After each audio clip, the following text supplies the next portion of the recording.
All right, Coach. Homecoming win. I guess first just touch about how important homecoming was, how fun it was seeing the guys, and most importantly coming out with that victory. Absolutely.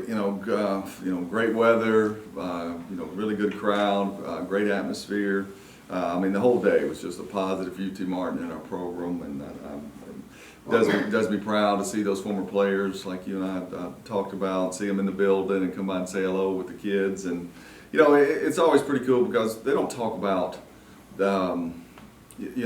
certain games or scores. Nobody remembers that. You remember the different things you laughed about or the things that you cried about together and stuff. And so I really value that. I value those relationships and my tenure here at UT Martin of you're talking about 17 years worth of different kids that come back. So a great day for Skyhawk football for sure.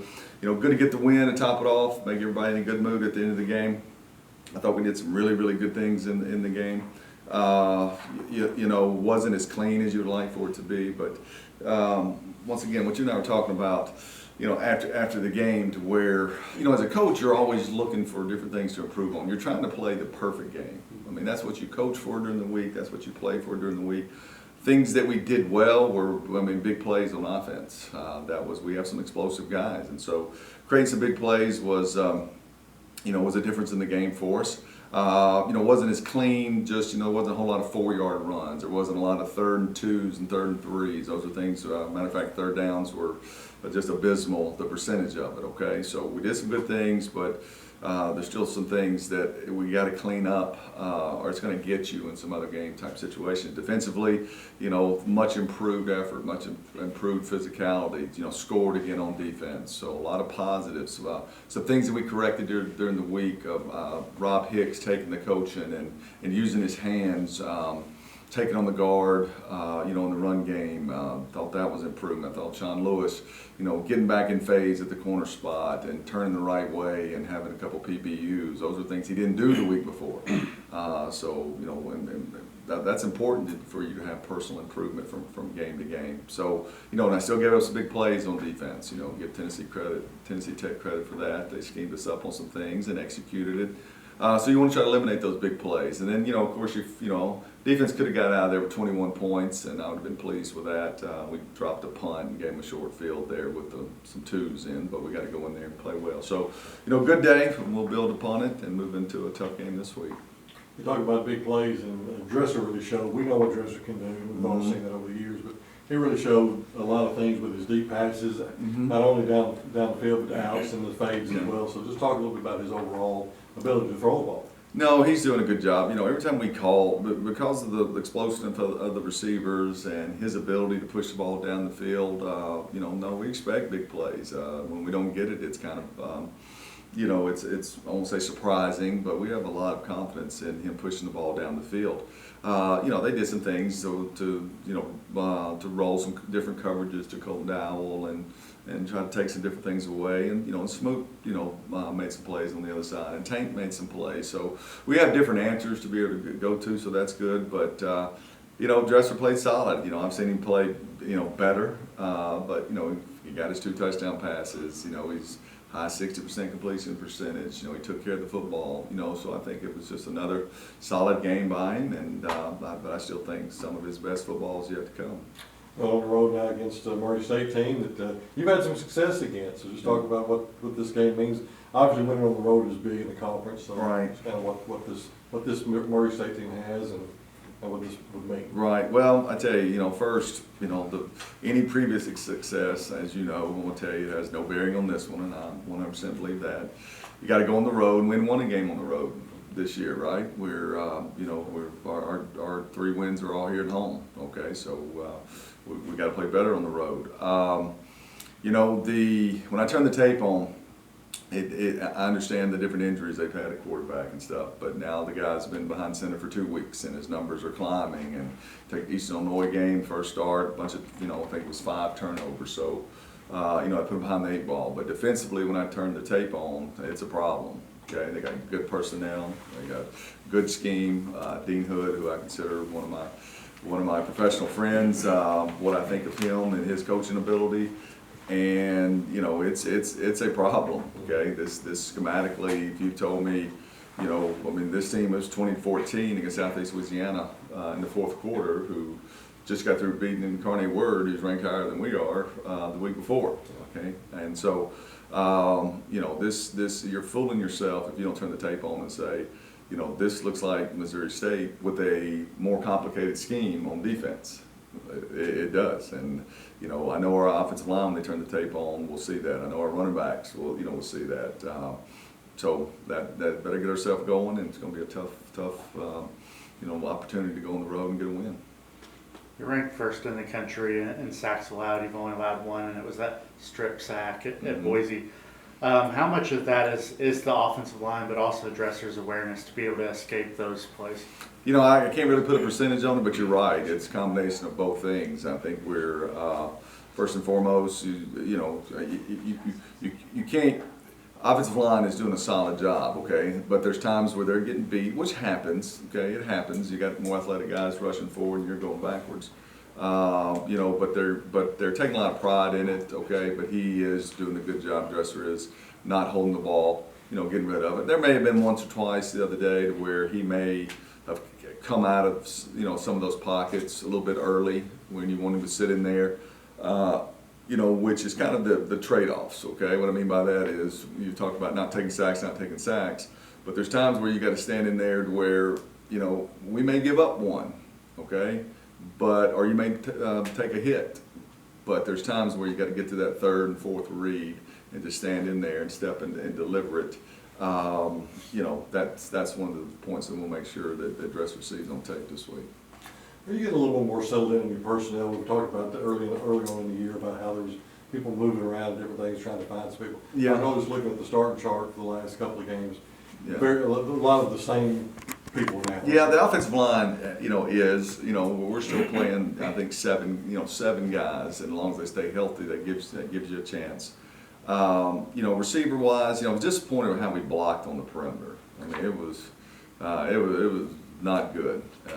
And so very disappointed in that. And that's what we're talking about, just the 4-yard, you know, what we call advantage throws. And, you know, it keeps you on cycle until you can get to that next, you know, big play down the field. So that's where I was really disappointed in that affect our third down. But we're playing a lot of receivers. No, we are. And you know, I would tell you that Colton's the most consistent, and he'll block, he'll run with the football, he'll catch the football. Other guys have got their little niche, but they've got to do better, you know, without the ball.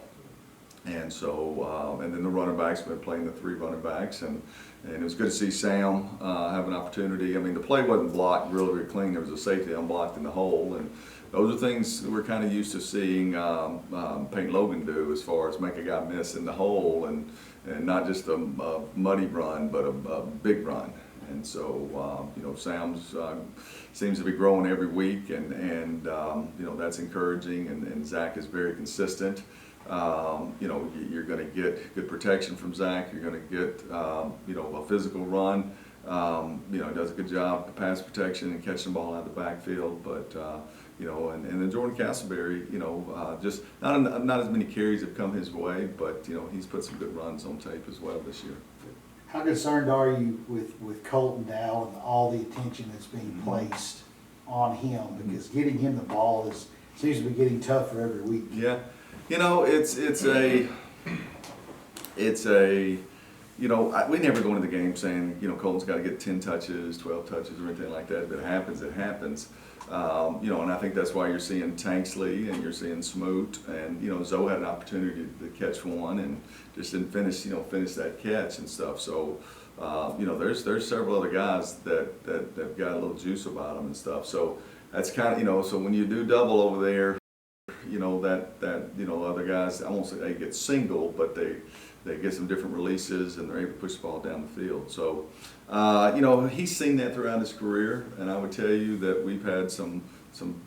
I don't know if we've won every game. I'm not going to say that, but we've had some productive games. You know, the quarterback going another direction and stuff. So, yeah, you know, but we'll have to do some different things to move Colton around in the future to give him some opportunities as well. Is that something that could cycle itself around, though, as far as now that you're getting other guys involved and they're making big catches, And that's now on film for other teams to see, that Yeah. maybe that they'll have to spread out a little bit. You know, maybe, but I think it's more of a deal to where, you know, the guy that's gonna get the attention is the one that's been here the longest and has statistically put up some good numbers over the time. And, you know, that's also where your run game has to come into play too, to where, you know, when you're playing, you know, split safety coverage and, you know, there's one less hat down in the box to be able to stop the run. And so we didn't capitalize on it as much as Saturday, but that should go hand in hand. Okay, so but once again, if you're not blocking the perimeter when we do give you the authority to, you know, flip it out there, and receivers are getting us in second longs because it didn't perform very well. People still aren't gonna go chasing ghosts when they know you got the big stud over there. Could be, you know, could be, but you know, this week, like I said, Murray kind of dictates to you what you're going to do on offense. They really do. They bring a lot of different pressures. It's a similar style of ours, to our defense, okay, but you know, personnel-wise, I'm very impressed with what I see on tape. Question about the conference. Mhm. You know, looking at polls and checking that out, and I know you don't spend a lot of time on polls, but you brought this program to a point where we get recognition every year. Mhm. Going over it this week, you see two schools that have left our conference ranked, getting a lot of love above us that we've had success against in the past. And then, of course, SEMO, who's playing very well right now, Yeah. getting a lot of love. What is that something that you will take into the locker room and say, guys, these are teams we've been beating over the last 8 to 10 years. They're getting more, quote unquote, respect than we are. Is that something that bothers you at all? You know, there's times I do mention it, John. There's times, I mean, you know, there's times I say, I think I said it last week, okay, these are all the different, you know, this is the importance of this game, okay, so our York Trophy, 2-0 in the conference, you know, and what does it feel like walking around campus being ranked number whatever, okay? I mean, I want kids to want to come here and be ranked in, you know, the top 20 on a yearly basis. Okay, if you want that feeling, okay, and not have to come from the bottom up with it, you have to keep winning week after week. So, I mean, we talk about it a little bit, but you know, the week gets going so, you know, schematically, you get going, you know, you have Monday night practice, okay, you're laying it out there and showing it to them, and then, you know, you're concentrating so much on Tuesday and Wednesday, trying to get the kids the right looks as you get your game plan in, okay? So you mention it may be a 30-second mention, but you gotta go and you gotta move on because it's like being on a hamster wheel as you grind it out week after week. So I guess, John, we dropped 3 spots in the poll after back-to-back wins. Mhm. So that's probably the type of thing that Yeah.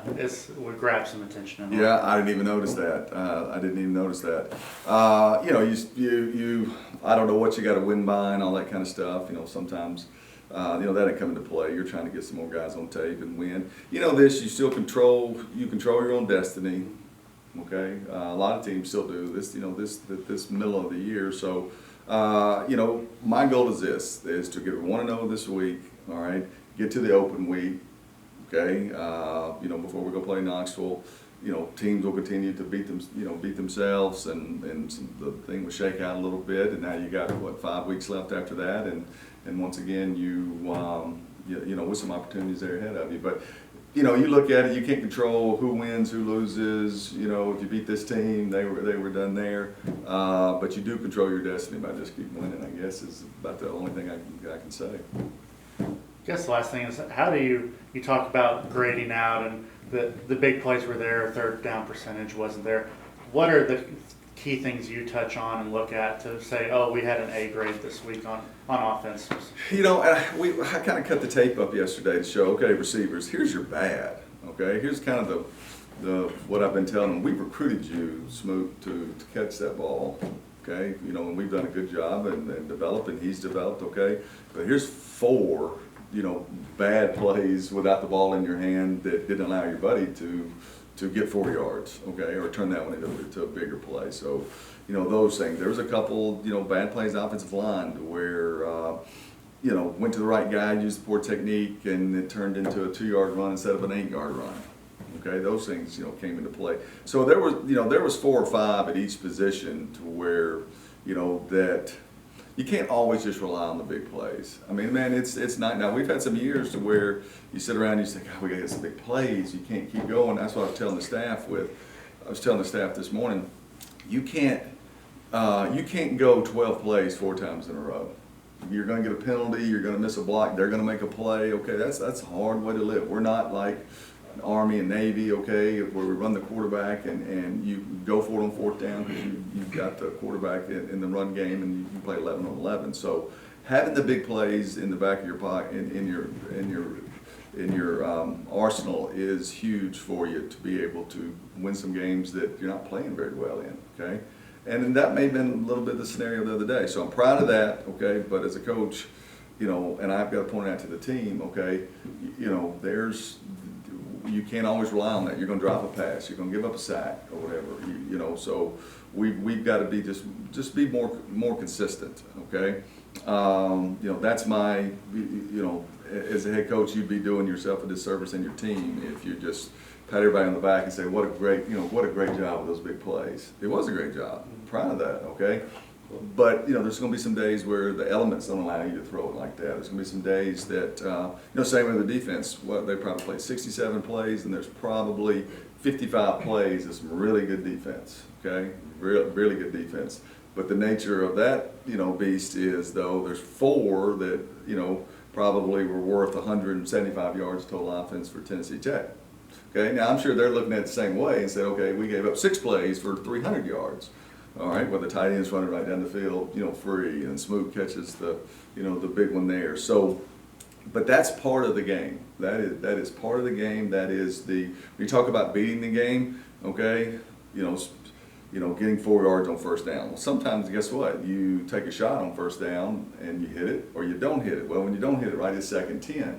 All right, well, we've got to be able to get 4 yards on that next play to get us to a 3rd and manageable, okay? So it goes in cycles, and, you know, last year's team, because the running element of the quarterback, you know, it was a different style. It was a different style. And when we lost the receivers, when we lost Tank and other guys, you didn't have the guys, there was not big plays opportunities now unless you threw one up to Donnell. So, you know, different team, different styles. I just think we're still kind of learning, you know, who we are and what we're good at.